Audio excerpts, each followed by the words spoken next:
All right, guys. So J.2 is the skill that we're doing. I'm on my assignment, pulling it up now. Once it loads, I'm going to check for two things. The first is that my name is in that corner. And then the second is that I am on the correct skill. Remember, these are randomly generated problems, so your problems might look different than mine. Right, so this is interpreting line graphs. I don't know how much extra paper I'm going to need for this, but I always have it handy just in case.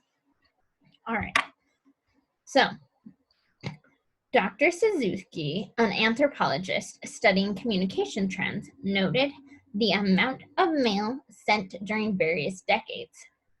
Wow, there's a huge jump. So, how many pieces of mail per person were sent in the 1800s? So if you look, each of the points is actually how many pieces of mail. The lines are not super important. They're just connected to help us know if it grows or if it shrinks or if it stays the same.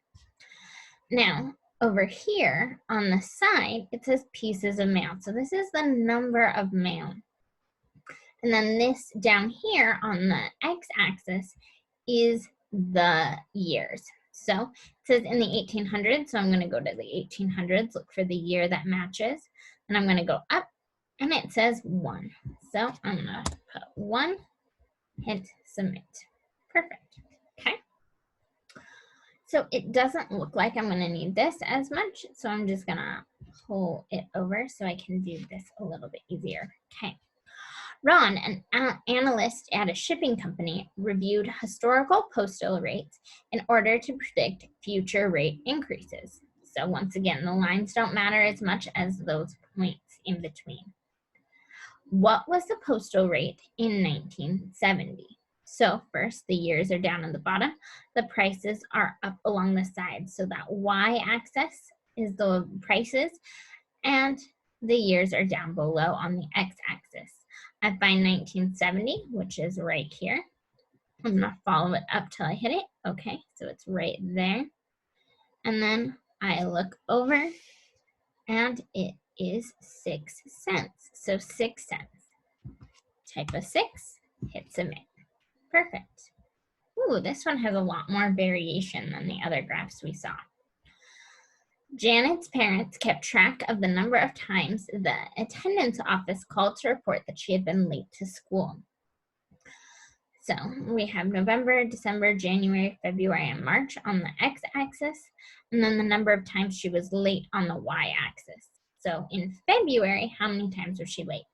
So I go over, find February, and I go up, and then I scroll over. It looks like 5 times. So 5 times, hit submit. Whoa, this one has a lot of variation, so I just want to do it. A vendor who sold bread at the farmer's market counted the number of leftover loaves at the end of each day. How many loaves of bread were left over on Saturday? So I come over, I find Saturday, I go up, that's the one that had the most left over, or the second most left over, and that is 8, so 8 loaves. The key with this, friends, if I can do it, is going through and making sure you're following this one up, and then following it over correctly. And then you'll be able to get your answer because you want to keep that in mind. All right, let's clear those. Look at the next one.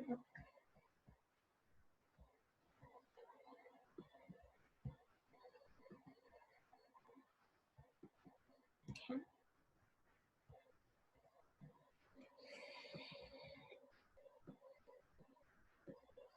All right, so this one, Bonnie spent a week at the beach and recorded the number of shells she found each day.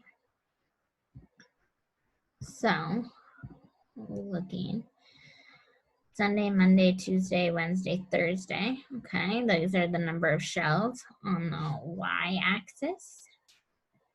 And on the x-axis, it's the days of the week. Okay.